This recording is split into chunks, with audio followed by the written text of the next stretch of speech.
저는 하나님과 예수님에 대해 증거할 수 있다고 하기엔 참으로 부족한 사람입니다. 제 아버지는 히틀러 시대에 독일에서 탈출하셨고, 어머니는 러시아 황제 때 러시아를 탈출하셔서 미국에서 아버지를 만나셨습니다. 두 분 모두 과학자였고, 저는 세 자녀 중 막내였습니다. 저는 모든 유대인들처럼 유대인의 정체성을 지키며 그 문화와 전통 아래에 살았습니다. 다른 유대인 아이들처럼 회당에서 자라고 유대인 학교를 다녔습니다. 그러던 중 8살 때 이스라엘의 하나님이 회당에 계시지 않음을 알게 되었습니다. 실제 하나님을 경험하여 증거하는 사람은 없고 오직 전통과 학문적으로만 하나님을 알고 있었습니다. 그리고 저는 그 후 8살 때 무신론자가 되었습니다. 학교에서 믿음을 가진 친구들을 대적하거나 하나님의 존재에 대해 논쟁하기 시작했습니다. 우리의 삶, 우리의 존재, 즉 창조에 대한 이유에 대해 질문하기 시작했고, 과학, 종교, 철학, UFO에 대한 책들을 찾아서 읽어보기 시작했습니다. 그 책들 중에 할린지 씨가 쓴 위대한 행성, 지구라는 책을 읽게 되었고, 처음에는 UFO 관련 책인 줄로만 알았습니다. 하지만 그 책은 이스라엘 건국 등 몇천 년 전에 쓰여진 성경의 예언들이 실제 일어나고 있는 사실에 대한 저서였습니다. 슈퍼컴퓨터로도 2년 후 일을 예측하기 어려운데 과학적으로 설명과 납득이 되지 않는 일들이 일어나고 있었습니다. 하나님의 말씀을 받은 목동과 같은 일반 사람들이 이스라엘과 전 세계를 대상으로 2000년에서 3000년 전에 전한 예언들이 일어나고 있는 거였습니다. 그리고 저는 성경 말씀을 읽기 시작했습니다. 미가서 5장 2절에서 나오는 메시아의 베들레헴 탄생. 그 전까지 베들레헴은 천주교의 크리스마스 얘기 때 나오는 얘기로 알고 있었습니다. 스가랴 9장 9절에서 나오는 닭이 새끼를 타고 예루살렘에 오시는 메시아.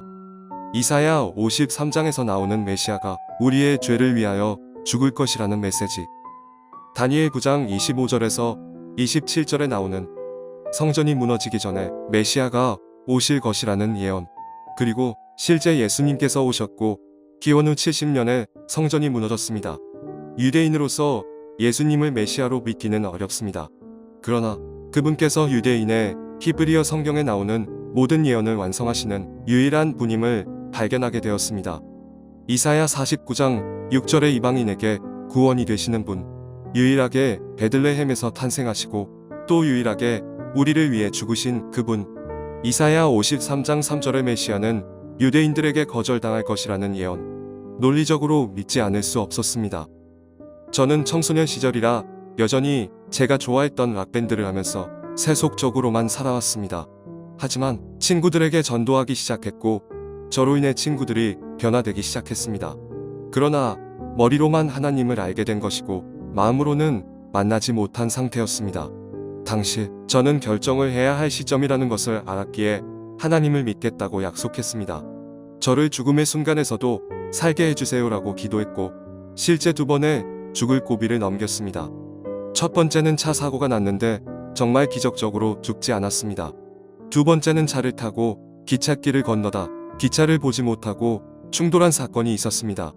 제 차는 공중에 붕 뜬 후에 산산조각이 났던 것이었습니다. 차가 공중에 뜨던 그 순간 저는 하나님을 불렀습니다. 그리고 그 사고에서 저는 죽었어야 이치에 맞지만 기적적으로 상처 하나 입지 않았습니다. 정말 기적과도 같은 일이었습니다. 그때 전 알았죠.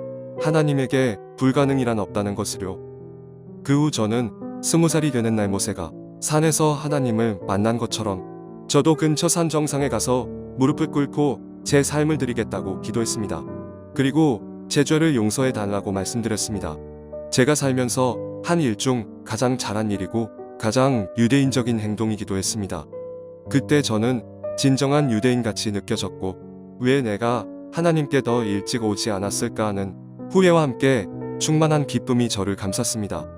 여러분들이 유대인이든 아니든 가장 중요하고 가장 필요한 일은 하나님께로 돌아가는 것입니다. 마태복음 7장 13절에서 15절에 나온 것처럼 두 길밖에는 없는 것입니다. 하나는 영원한 생명, 하나님께서 계시는 천국입니다. 그리고 다른 하나는 영원한 분리, 즉 지옥입니다. 요한복음 3장 7절 말씀처럼 다시 태어나야 천국에 갑니다.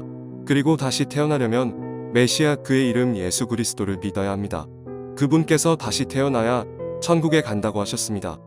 제가 열차에 치였을 때 제가 영벌과 한치 차이였던 것처럼 우리에게 남은 시간이 얼마인지는 모릅니다. 하지만 중요한 건 맥박 한 번의 차이로 영생과 영벌이 있다는 것입니다. 산과 맥박, 이 모든 것이 하나님의 선물입니다. 이 맥박이 멈추면 끝입니다. 지금 여러분들의 맥박은 하나님의 노크입니다. 내일이라고 얘기하지 마세요. 내일이 없을 수 있고 내일은 지금처럼 영접할 마음이 없을 수 있습니다. 하나님, 제 마음 안에 들어오세요. 그리고 주님을 따를게요라고 진심으로 고백하시면 됩니다. 제 죄를 용서해 주시고 지금부터는 메시아이신 당신을 따를게요라고 하세요. 지금 확신이 없더라도 믿음 안에서 주님을 찾으면 역사하실 것입니다. 제 기도를 따라하세요. 로마서 10장 9절 말씀처럼 입으로 시인하고 마음으로 믿는다라는 구절을 믿으세요. 바로 지금입니다. 만약 몇천 년 후에 당신이 어디 있을지 모른다면 지금이 바로 기도할 때입니다. 저를 따라서 기도하세요. 이 기도를 하셨다면 정말 축하드립니다. 가장 귀한 일을 하셨습니다. 다른 분들에게도 가서 전하고 성경을 읽으라고 전도하세요. 그러면 하나님께서 말씀하실 것입니다. 그리고 하나님과 마음을 터놓고 진심으로 얘기하기 시작하세요. 그분께서 말씀하실 것입니다. 하나님께서 당신을 축복하실 것입니다.